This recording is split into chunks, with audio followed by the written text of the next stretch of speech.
Hello aspirants, welcome back to my YouTube channel.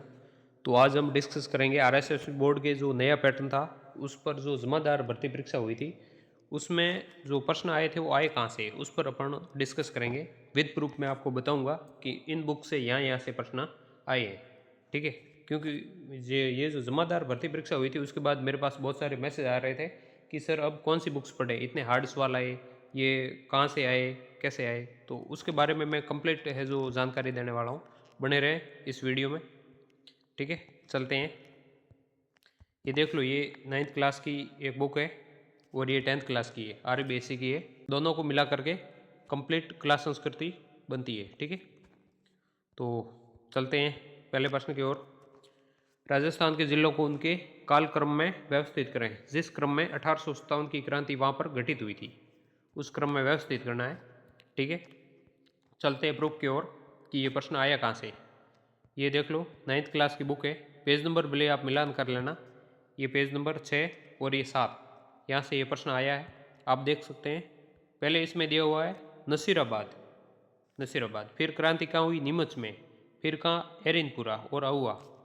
जैसे मतलब क्रांति हुई वैसे वैसे सीक्वेंस में दिया हुआ है इसमें। मान लो आपको डेट याद नहीं है और आपको थोड़ा सा भी आइडिया है कि बुक्स के इस साइड में मतलब है जो दिया हुआ था नसीराबाद, फिर इस साइड ऊपर नीमच दिया हुआ था, इस साइड एरनपुरा और अहुआ दिया था, इतना भी आइडिया है तो भी आपके सवाल है जो सॉल्व हो जाएगा। और अगले पेज पे दिया हुआ था कोटा, देख लो ये कोटा पेज नंबर 9 पर, ठीक है। तो भी आपके ये सवाल है जो हल हो जाएगा। लेकिन अपन को इतना 2-3 बार रिवीजन करते हैं तो इतना याद ही रहता है कि भाई पहले उस बुक में नसीराबाद दिया हुआ था, उसके बाद नीमच दिया हुआ था, उसके बाद बड़ा सा कोई नाम दिया हुआ था, ठीक है। तो आप कर सकते हो कि भाई पहले बी आएगा, फिर सी, फिर डी, बी सी डी, और लास्ट में अगले पेज पे कोटा था तो ए। डेट याद नहीं है तो भी ये सॉल्व हो रहा है, ठीक है। तो ये भी तरीका आपको अपनाना है। ये 9th की बुक से ये सवाल था, देख सकते हैं आप। अगला प्रश्न है, अमरचंद भाटिया, लोठू जी निटरवाल, अर्जुन लाल सेठी, केसरी सिंह बारठ, इनको उनके स्थान से मिलान करना है कि ये कहाँ के थे, मैच करना है, ठीक है। तो चलता हूँ प्रूफ की ओर लेकर। देख लो, ये 9th क्लास की बुक पेज नंबर 18 और 19 पे, लोठू जी निटरवाल, सीकर। मान लो आपने इनके बारे में कुछ नहीं पढ़ा है, ओनली हेडिंग हेडिंग याद है तो भी आपका सवाल है जो सॉल्व हो रहा है। देख लो, लोठू जी निटरवाल सीकर, कितने ऊपर ऊपर से प्रश्न आए आप देख लो। इनके बारे में नहीं पूछा, सीधा सीधा जो हेडिंग है उससे सवाल बनाइए। अमरचंद भाटिया बीकानेर और अर्जुन लाल सेठी है जो जयपुर। अगले पेज पे एक और है, केसरी सिंह बारठ है जो शाहपुरा। हेडिंग से ही प्रश्न बनाए, भले आपको ये याद नहीं है तो भी आप सॉल्व कर सकते हो इस प्रश्न को, ठीक है। देख लो, ये अमरचंद भाटिया बीकानेर, लोठू जी निटरवाल सीकर, अर्जुन लाल सेठी जयपुर, केसरी सिंह बारठ शाहपुरा, ठीक है। इसमें से मान लो आप एक भी कर लेते हो तो भी शायद ये सॉल्व हो जाएगा। जैसे मान लो एक याद है आपको कोई सा भी, ठीक है। जैसे अर्जुन लाल सेठी कहाँ के थे, जयपुर के थे। सी में फर्स्ट है, सी में फर्स्ट, इसमें नहीं, इसमें नहीं, पहले और चौथे में, ठीक है, पहले और चौथे में। फिर मान लो आपको याद है ये अमरचंद भाटिया बीकानेर, ये में 4 है, ये में अमरचंद भाटिया बीकानेर, ये में 4 है, ठीक है ना। ए में 4 देख लो, ये इसमें है नहीं ए में 4, ठीक है। तो ये कट जाएगा और ये पहले से कट गया था ये और ये, ठीक है। तो ये बी हो गया, ठीक है। फिर भी मिलान कर लें आगे भी, लोटू जी नेटरवाल सीकर और ये केसरी सिंह बारठ है जो शाहपुरा, ठीक है।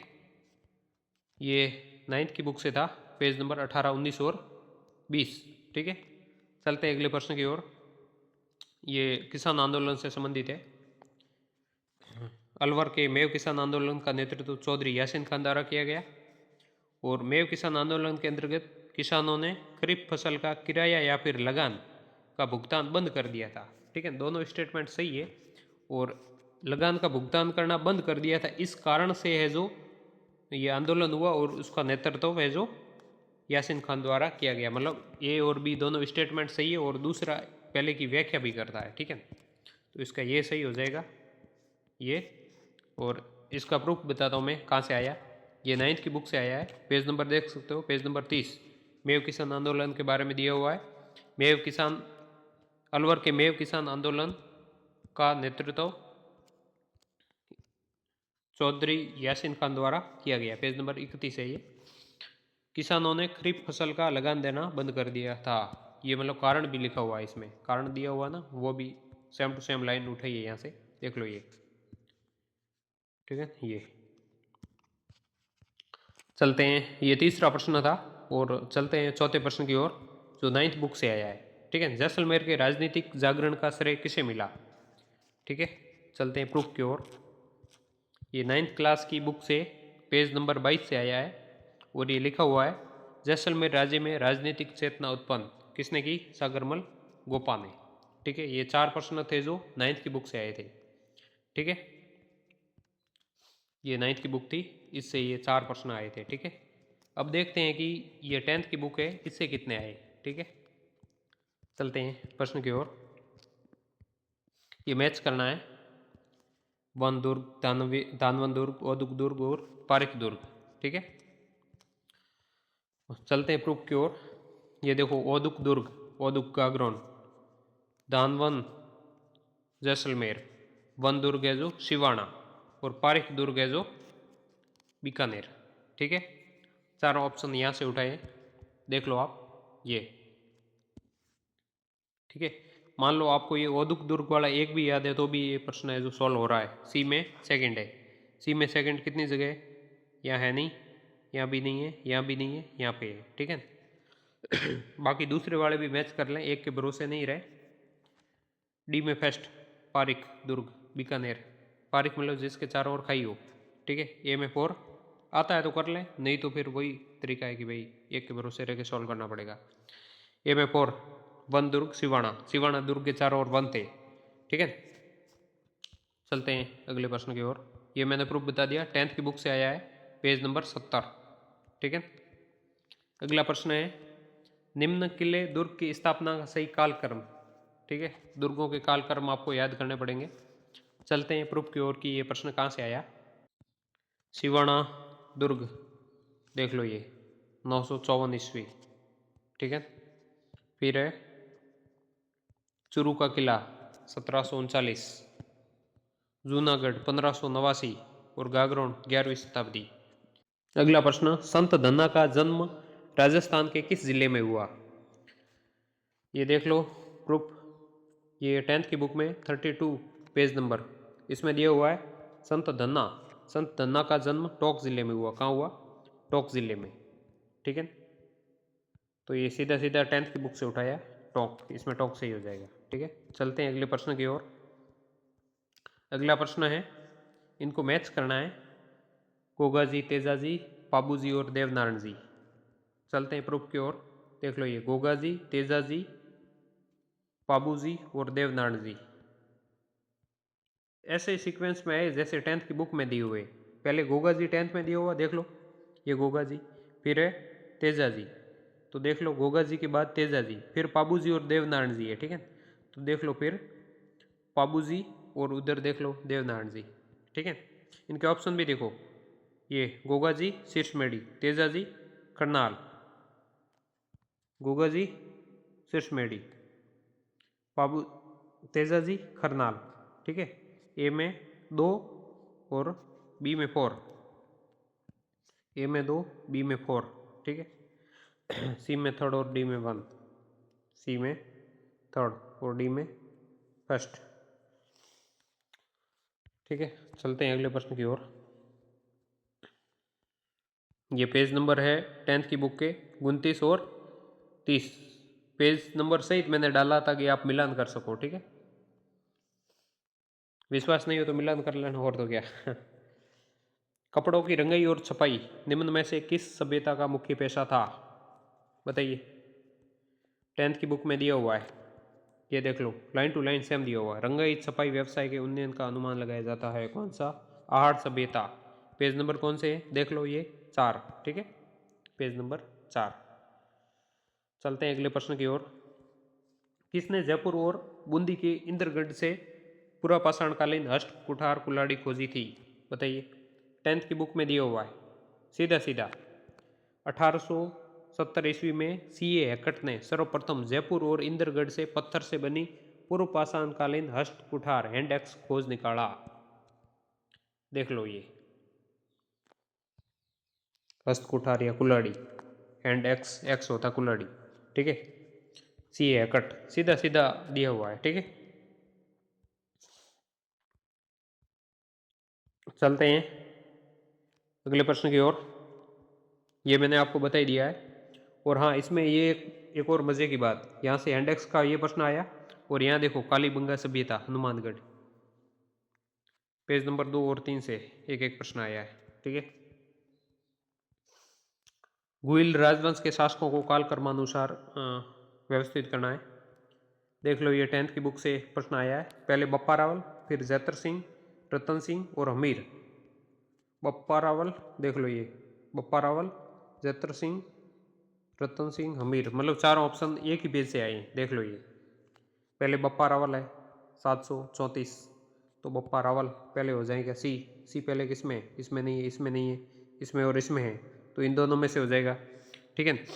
फिर जैतर सिंह थे सी डी, फिर बी रतन सिंह ये, और ए राणा अमीर, ठीक है। पेज नंबर 9, 10वीं क्लास की बुक है। फिर देखो राजस्थान का गणगौर त्योहार किस देवता या देवी से संबंधित है। सीधा सीधा 10th की बुक में दे रखा है, ये देख लो। गण अर्थात शिव, गौर अर्थात गौरी या पार्वती, ठीक है। शिव और पार्वती हो गया, शिव और पार्वती, ठीक है। देख लो ये पेज नंबर 39, ठीक है। चलते हैं अगले प्रश्न की ओर। पधारो मारे देश किस राग पर आधारित है। 10th की बुक में दिया हुआ है, देख लो ये मांड गायिका पद्मश्री अल्लाह जिल्लाबाई का गाया पधारो मारे देश। मांड गायिका थी, कौन सी थी, मांड लिखा हुआ है ये मांड, ठीक है। तो इसमें मांड हो जाएगा सही, ठीक है। चलते हैं अगले प्रश्न की ओर। राजस्थान की कालीबंगा सभ्यता किस जिले में स्थित है। अभी मैंने बताया था थोड़ा ऊपर, जहां से इंडेक्स वाला क्वेश्चन आया था ना, वहां से हनुमानगढ़। देख लो ये 10th बुक में सीधा सीधा दिया हुआ है, ये देखो ये अभ्यास प्रश्न है, उसमें भी है और थ्योरी में भी आया हुआ है पाठ में। देख लो ये बताया था मैंने, कालीबंगा सभ्यता हनुमानगढ़ में स्थित है, ठीक है। ये पेज नंबर 2, 3 और 27 पे दिया हुआ है, ठीक है। चलते हैं अगले प्रश्न की ओर। 10th क्लास की बुक से करवा रहा हूँ मैं अभी ये देख लो। अभिकथन और कारण है। विवाह पश्चात दूल्हे और दुल्हन की प्रेम की आकांक्षा बन्ना बन्नी गीतों में परिलक्षित होती है। रविंद्रनाथ टैगोर ने लोक संगीत को संस्कृति की वह कला कहा है जो एक मनोहर और आनंददायक संदेश वाक है। चलते हैं प्रूफ की ओर। देख लो ये सीधा सीधा दिया हुआ है। विवाह पूर्व, पूर्व लिखा हुआ, वर वधु की प्रेम आकांक्षा की अभिव्यक्ति बना बनी गीतों में मिलती है, ठीक है। पेज नंबर 84, 10th की बुक है ये, ठीक है। चलते हैं अगले प्रश्न की ओर। हाँ तो इसमें मतलब देख लो, इसमें पहला स्टेटमेंट गलत है, गलत है। जब कोई एक स्टेटमेंट गलत हो जाता है ना, तो आर है जो एक की व्याख्या नहीं करता है उसमें, ठीक है, ये बात तय हो जाती है, ठीक है। इसमें दूसरा सही है, पहला गलत है, ठीक है। तो इसमें देखना आपको, ऑप्शन में देख लेना है कि ऑप्शन क्या होगा इसका, कि ए गलत है, आर सही है, और आर है जो ए की व्याख्या नहीं करता है, ठीक है। ऐसा ऑप्शन होगा वो करेक्ट होगा, ठीक है। यहाँ ऑप्शन कट गया है। चलते हैं अगले प्रश्न की ओर। विजय सिंह और मराठों के बीच 1756 की संधि की शर्तें 10th की बुक में दिया हुआ है। पेज नंबर पहले बता देता हूँ, पेज नंबर 27, ठीक है। अजमेर और गढ़ बीटली तारागढ़ मराठों के अधिकार में रहेंगे। यहाँ देखो लिखा हुआ है अजमेर और गढ़ बीटली मराठों के अधीन नहीं रहेंगे, ठीक है। तो ये गलत हो गया। इसमें क्या पूछा है, कौन कौन सी संधि की शर्तें थी, मतलब ये शर्त नहीं थी, ठीक है। बाकी की शर्तें देख लो, ये यहाँ लिखा हुआ राम सिंह मराठों को उनकी सहायता के बदले 5 लाख रुपए देने पर सहमत हुए थे। यहाँ देख लो राम सिंह अपनी सहायता के बदले मराठों को 5 लाख रुपए देना स्वीकार किया। और ये भी देख लो, जोधपुर राज्य 1.5 लाख रुपए वार्षिक, कितना लिखा हुआ, 1.5 लाख रुपए वार्षिक कर के रूप में मराठों को देगा। तो यहाँ भी देख लो 1.5 लाख रुपए का यहाँ भी लिखा हुआ, जोधपुर राज्य वार्षिक कर के रूप में मराठों को 1.5 लाख रुपए देना स्वीकार किया। मतलब ये सारे स्टेटमेंट यहाँ लिखे हुए, ठीक है। तो इसमें कौन से सही है, मैंने आपको अभी बताया कि डी गलत है, ए बी और सी सही है, ठीक है। तो ए बी सी किस में है, इसमें, तो ये सही हो गया। और ये कहाँ पर दिया हुआ मैंने आपको बताया, 10th की बुक में पेज नंबर 27, ठीक है। चलते हैं अगले प्रश्न की ओर। ये देख लो, गैर नृत्य मेवाड़ और बाड़मेर का प्रसिद्ध नृत्य है, गिदड़ शेखावटी में प्रसिद्ध है, चंग नृत्य महिलाओं द्वारा होली के त्यौहार के दौरान किया जाता है। यहाँ ये महिलाओं नहीं होगा, पुरुष होगा। गुड़ला जोधपुर का प्रसिद्ध नृत्य है, देख लो ये। गैर है जो मेवाड़ और बाड़मेर का प्रसिद्ध लोक नृत्य है, और गिदड़ है जो शेखावटी क्षेत्र का प्रसिद्ध है।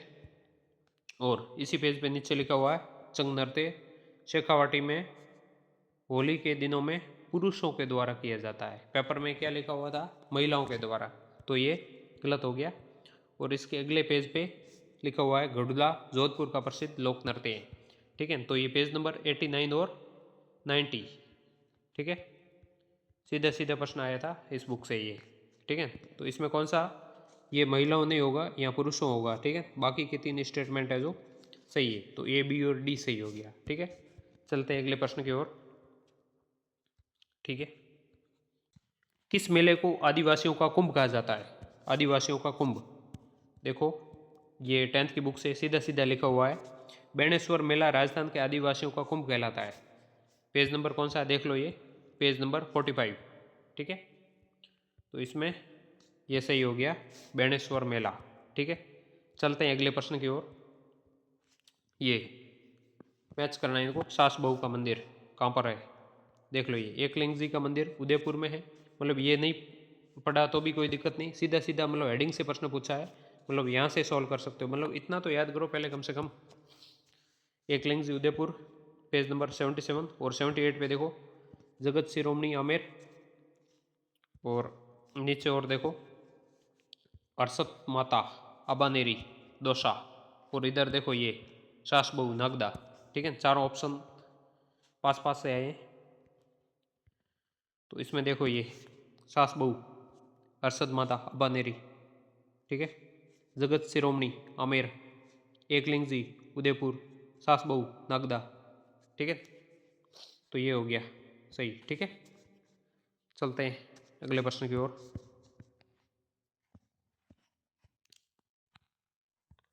कीर्ति स्तंभ प्रशस्ति किसके द्वारा लिखी गई, कीर्ति स्तंभ, देख लो ये 10th की बुक से आया ये भी।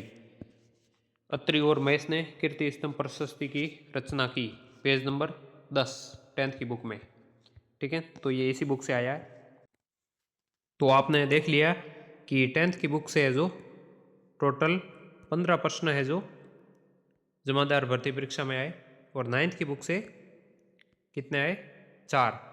कुल मिलाकर इतिहास एवं कला संस्कृति के 19 प्रश्न थे, और 19 में से 19 प्रश्न है जो जमादार भर्ती परीक्षा में 9th और 10th की बुक से देखने को मिले, ठीक है।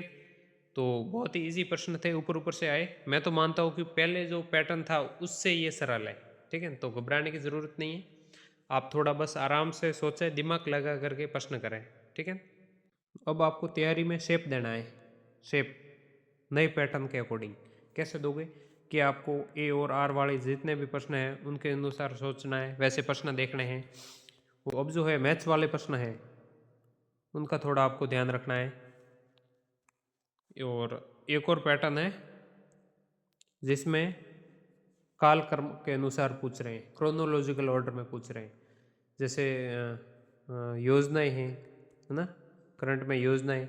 और आर्ट एंड कल्चर की बात करूं तो मैं आपके जितने भी किले हैं उनको कालक्रम के अनुसार याद कर लें कि कौन से किले का निर्माण कब हुआ। उसके अलावा है जो राजाओं का शासनकाल है, राजाओं का शासनकाल है वो याद कर लें, ठीक है। इनके अलावा जो प्रजामंडल की डेट है, प्रजामंडल का गठन कब हुआ, कौन से प्रजामंडल का, ठीक है, वो याद कर लें कालक्रम के अनुसार, ठीक है। और है जो 1857 की क्रांति जो हुई थी, है ना, उनके केंद्र थे उनको कालक्रम के अनुसार याद कर लें। इस तरह से आप तैयारी को शेप दें, ठीक है। बाकी टेंशन न लें, बहुत ही इजी पेपर है। मैं मानता हूँ कि जो पहले पैटर्न था उससे भी ये इजी है, ठीक है ना। तो फालतू का लोड न लें, आप अच्छे से तैयारी करें, ठीक है। धन्यवाद, मिलते हैं अगले वीडियो में।